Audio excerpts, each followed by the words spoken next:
Evangelho, segunda-feira da terceira semana do tempo da Quaresma. O Senhor esteja convosco, Ele está no meio de nós. Proclamação do Evangelho de Jesus Cristo segundo São Lucas. Glória a vós, Senhor. Jesus, vindo a Nazaré, disse ao povo na sinagoga: Em verdade eu vos digo que nenhum profeta é bem recebido em sua pátria. De fato, eu vos digo, no tempo do profeta Elias, quando não choveu durante 3 anos e 6 meses, e houve grande fome em toda a região, havia muitas viúvas em Israel. No entanto, a nenhuma delas foi enviado Elias, senão uma viúva que vivia em Sarepta, na Sidônia. E no tempo do profeta Eliseu, havia muitos leprosos em Israel. Contudo, nenhum deles foi curado, mas sim Naamã, o sírio. Quando ouviram estas palavras de Jesus, todos na sinagoga ficaram furiosos. Levantaram-se e o expulsaram da cidade. Levaram-no até o alto do monte, sobre o qual a cidade estava construída, com a intenção de lançá-lo no precipício. Jesus, porém, passando pelo meio deles, continuou o seu caminho. Palavra da salvação. Glória a vós, Senhor. Segunda-feira da terceira semana do tempo da Quaresma, em nome do Pai, do Filho e do Espírito Santo. Amém. Queridos irmãos e irmãs, a Santa Liturgia hoje nos leva para o 4º capítulo do Evangelho de São Lucas. Esse trecho do Evangelho que acabamos de ouvir é a segunda parte do discurso de Jesus feito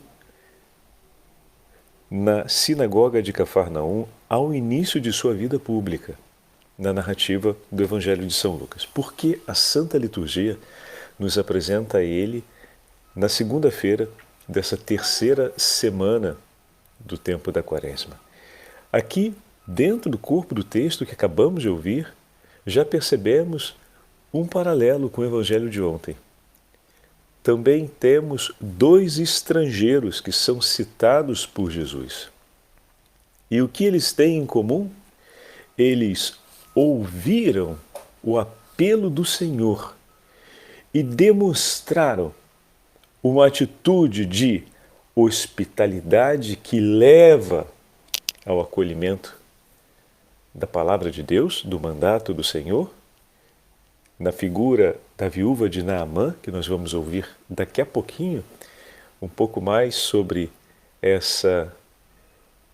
a respeito dessa viúva com Santo Ambrósio, que vai nos falar desse episódio, e com São Basílio Magno vamos ouvir um pouco mais a respeito da atitude de Naamã.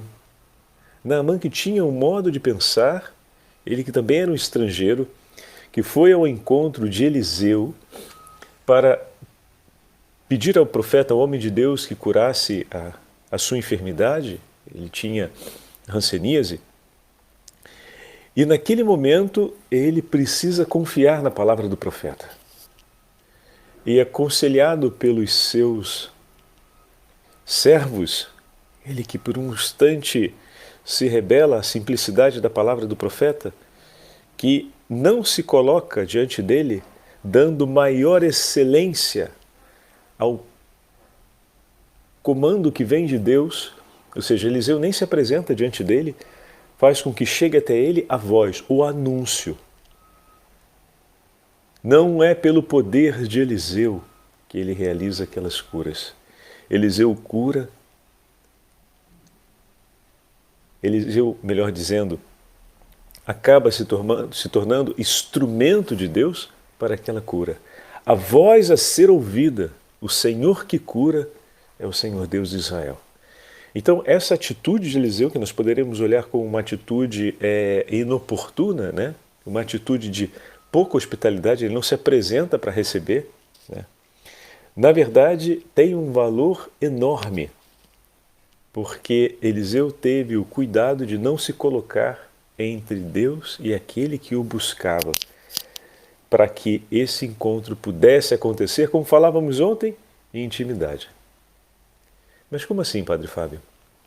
Naamã, que não era da casa de Israel, que não conhecia o nome do Deus vivo, mas vinha de uma outra tradição, esperava por alguém que, como um feiticeiro que tivesse sobre si um poder extraordinário, realizasse um bem a quem esse homem seria grato posteriormente. Mas Eliseu sabia que tudo estava no nome do Senhor e que o encontro com o Senhor supunha que ele se recolhesse com a palavra do Senhor em seu coração e essa fosse o seu tesouro, a sua esperança e a certeza de sua vida. E foi o que Eliseu fez. Então não se trata aqui de uma atitude de não hospitalidade, mas de uma atitude profundamente catequética, vamos dizer assim, que permitia a Naamã, se tivesse fé, se ouvisse a voz do Senhor, viver uma experiência de Deus profunda. E foi o que aconteceu.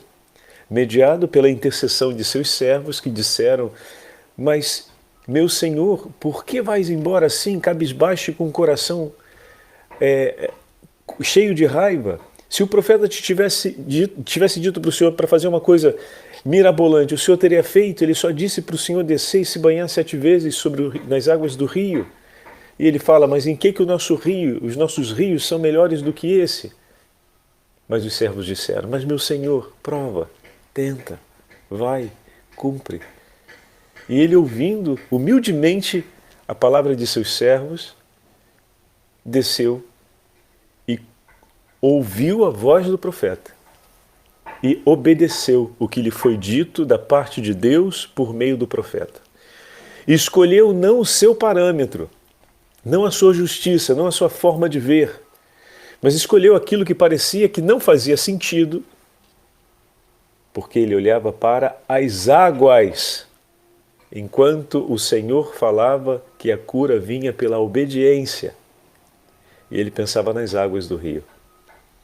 Mas a cura do coração do homem, do mal que o degenera, do mal que o deforma, do mal que o mutila nessa vida, vem por meio da obediência. É a obediência à palavra do Senhor que nos liberta. É a obediência à palavra do Senhor que nos faz rios de água viva, como vimos ontem. É pelo conhecimento do verbo de Deus. Sou eu aquele que lhe fala. Vocês lembram? Essa declaração de Jesus é tão comovente no texto que ontem ouvimos da samaritana. O conhecimento desse Senhor, o acolhimento da palavra desse Senhor faz a gente largar o cântaro de água por terra e nos tornarmos poço profundo de água de vida.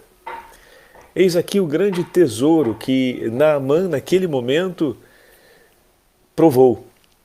E eis aqui um grande desafio para a gente, para que também nós nos tornemos homens e mulheres plenos da vida de Deus. É preciso que nós tenhamos a coragem de sair da nossa justiça, do nosso entendimento, daquilo que do nosso modo de ver, do nosso modo de definir as coisas e abracemos o que São Paulo vai nos ensinar como sendo a justiça de Deus. Escreve para a gente São Basílio Magno assim: é nisso que Paulo se gloria, desprezando sua própria justiça, ou seja, o seu modo de decidir, o seu modo de comportar-se em base àquilo que acredita, que percebe, que define o seu coração, buscando apenas o que vem por meio de Jesus, ou seja, o que é inspirado por ele, buscando a justiça de Deus, buscando os ensinamentos do reino dos céus e praticando. A obediência é uma virtude extremamente importante no Evangelho. Então, pobreza, castidade, obediência. E qual é a quarta virtude evangélica? Nós vamos falar dela já já. A hospitalidade, que Deus tem na hospitalidade, que ela é praticamente a expressão do coração que vive a caridade e tem esperança em Deus, né? Então a hospitalidade ela faz o resumo das 3 virtudes teologais: a fé, a esperança e a caridade. A gente vai falar dela já já e a gente vai ouvir Santo Ambrósio falando sobre isso. Então, continuando aqui com São Basílio Magno, aproveitando o tema de Naamã, continua ele falando: buscar apenas aquela justiça que vem por meio de Jesus Cristo, ou seja, a que se obtém pela fé e procede de Deus e da escuta à palavra de Deus. para assim conhecer Cristo e o poder de sua ressurreição, olha o paralelo já com o evangelho de ontem, e participar em seus sofrimentos, configurando-se a sua morte na esperança de alcançar a ressurreição dos mortos que ele nos oferece. Aqui desaparece todo e qualquer orgulho. Nós vamos diminuindo para que ele cresça. Nada te resta para que te possas gloriar de ti mesmo, ó homem, pois tua única glória e esperança está em fazeres morrer tudo o que é teu e procurares a vida futura em Cristo e ter em si tudo o que é dele. E como possuímos as primícias desta vida, nós já iniciamos desde agora, uma vez que vivemos inteiramente na graça, buscamos ouvir a palavra de Deus e seguir segundo o seu dom os seus passos, iluminados e guiados pelo Espírito Santo. É certamente Deus quem realiza em nós tanto querer como fazer, escreve São Paulo aos Filipenses, conforme o seu desígnio de benevolência. E é ainda Deus, não podemos nos esquecer disso, que pelo seu Espírito nos revela a sabedoria que de antemão destinou para a nossa glória. Meu irmão e minha irmã, nós já tivemos a oportunidade de falar disso, a sabedoria que buscamos para viver bem a vida não vem dos livros e do acúmulo de conhecimento que nós podemos fazer nessa vida. A sabedoria que realmente buscamos, que ilumina a nossa vida, vem da intimidade com Deus, vem da vida de oração, do homem que, disciplinado, busca o conhecimento e vive o seu tempo de uma maneira integral, ou seja, colocando-se dentro da existência sem nada deixar de lado, a não ser o pecado e o mal, claro, mas buscando o conhecimento e viver a vida no seu tempo. Mas a sabedoria que vai fazer a diferença no nosso viver não vem do acúmulo desse conhecimento que a vida pode nos dar, mas vem da intimidade com Deus. Vem dessa relação profunda e última, onde o Senhor, iluminando a nossa inteligência, iluminando a nossa consciência, iluminando o nosso viver, enriquece a nossa vida com aquela sabedoria do alto, com aquela percepção a mais sobre o significado último das coisas e sobre o sentido de cada uma das coisas que fazemos, sem que nos afastemos do valor verdadeiro que Deus atribui a tudo e possamos viver na alegria da compreensão desses valores, mas sobretudo na comunhão da vivência desses valores com Deus. Então a sabedoria que buscamos, ela é fruto da oração, da intimidade com Ele, que há 2 semanas a Santa Quaresma tem nos impelido e hoje, mais uma vez, nos impele nessa direção. Peço desculpa a vocês que está tendo uma obra bem aqui do lado de casa. Então esse pica-pau que a gente está ouvindo no fundo da meditação de hoje vai exercitar um pouquinho a nossa paciência. Mas daqui a pouquinho a gente já está terminando a meditação e também ele vai parar. Então, mas só por um instante, acho que vale a pena a gente suportar com um pouquinho de paciência. De vez em quando, são aquelas mortificações que a gente não escolhe. Poderíamos escolher várias para hoje. Mas essa veio espontaneamente, o Senhor entregou. Então, como falamos outro dia, bem venha, aceitamos e abraçamos com amor, Senhor. Continua São Basílio Magno, completando ainda as palavras de São Paulo, dizendo: experimentamos em nós mesmos, diz o apóstolo, a angústia de estarmos condenados à morte nessa vida. Assim, aprendemos a não confiar em nós mesmos, mas a confiar somente em Deus, que ressuscita os mortos e nos dá a vida. Ele nos livrou, Ele é a nossa esperança e continuará, olha que lindo, e continuará a livrar-nos de um tão grande perigo de morte que nem mesmo nós conseguimos compreendê-lo. Nele, ou seja, em Deus, na sua palavra, na sua vontade, temos uma firme esperança de que nos livrará ainda em outras ocasiões, durante toda a nossa vida, não só agora, para que não nos percamos e possamos permanecer com Ele na eternidade. Fantástico, fantástico. Esse é o valor da obediência. Esse é o valor de morrer para a própria justiça, para viver a justiça de Deus, que tantas vezes contraria o nosso modo de ver, que é envenenado pela ambição de uma justiça que muitas vezes se deixa corromper pela satisfação de ver o sofrimento do outro e entender isso como sendo algo bom e que faz bem. A nossa justiça se corrompe muito facilmente, mas a justiça de Deus, que é baseada sobre o amor e sobre a misericórdia, quando a abraçamos e a seguimos, meus irmãos, não erraremos nunca. Aos olhos de Deus podemos ser odiados, como Jesus foi odiado, mas não erraremos a estrada. Abraçando essa justiça, conheceremos a verdadeira sabedoria, aquela que vem de Deus, e nos permitirá de vivermos uma inteira vida marcada com os sinais da paz que vem do Senhor. A outra imagem que nós ouvimos no Evangelho de hoje é aquela da viúva de Sarepta. Então, estamos mais uma vez, assim como Naamã, diante de uma estrangeira que vai receber a visita do profeta. No seu texto, Santo Ambrósio vai começar fazendo uma comparação com a Virgem Maria, mas é porque essa segunda parte do texto, que é aquela que nos interessa para o Evangelho de hoje, pega esse pedacinho. Ele não vai avançar com essa comparação no texto que nós vamos ouvir. Ela vai ser desenvolvida mais adiante. Mas no texto que nós vamos ouvir, a gente vai esbarrar com essa comparação e depois a gente se concentra na figura da viúva de Sarepta. O ponto de contato entre as duas aqui é a hospitalidade. Ambas, tanto a Beatíssima Virgem Maria quanto a viúva de Sarepta, recebem a palavra de Deus. Recebem com hospitalidade, uma o profeta, outro anjo, como nós vamos ver, o arcanjo Gabriel, né? E todas duas vão ter um mérito por esse ato de amor. E é desse mérito que ele vai falar sobre uma e depois, sobre a Virgem Maria, ele fala num outro momento. Num tempo em que a fome desolava a terra, por que terá Elias sido enviado a uma viúva? Há uma graça especial a ligar duas mulheres. Um anjo é enviado a uma virgem e um profeta é enviado a uma viúva. Ali, o arcanjo Gabriel, aqui, Elias. E são escolhidos o anjo e o profeta mais eminentes.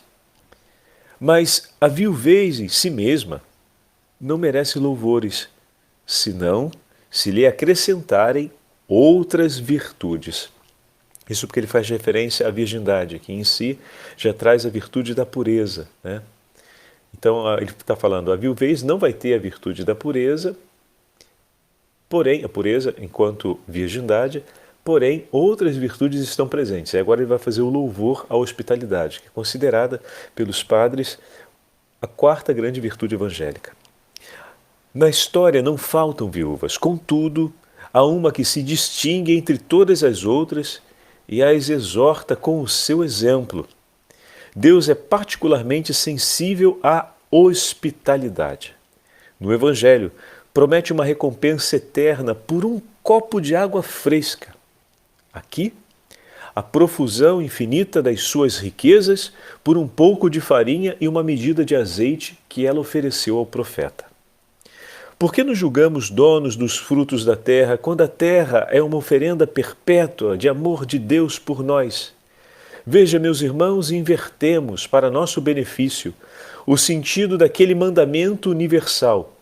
Também vos dou todas as árvores de fruto com semente, para que vos sirvam de alimento, e todos os animais da terra, todas as aves dos céus e todos os seres vivos que existem e se movem sobre a terra. Ao abraçarmos, só encontramos o vazio e a escassez quando abraçamos essa mentalidade que é distinta da mentalidade que o próprio Senhor estabeleceu na criação, no mandamento universal. Interessante, né? Aqui nós temos mais um exemplo de como o nosso senso de justiça inverte a justiça de Deus e como é difícil que, às vezes, o entendimento de sabedoria que nasça dessa justiça corrompida no entendimento das coisas, nos leve a, de fato, conhecer algo de mais profundo. É uma sabedoria equívoca, limitada ou até contraditória à verdade última da criação. Por isso, buscar a sabedoria de Deus é fundamental para atribuirmos e vivermos com sentido cada coisa na nossa vida. Continuando. Como podemos esperar o cumprimento da promessa se não observarmos a vontade de Deus? Por isso, para alcançar os dons espirituais, é preciso abraçar a palavra espiritual que vem de Deus. Obedecer ao preceito da hospitalidade e honrar os nossos hóspedes é um são procedimento, pois não somos também nós hóspedes aqui nesta terra? Como é perfeita então esta viúva! Embora atormentada por uma grande fome, continuava a venerar a Deus e não guardava as provisões só para si. Diz o texto que ela partilhava-as com seu filho, a quem tanto amava. Ela é um belo exemplo de ternura, mas um exemplo ainda mais belo de fé.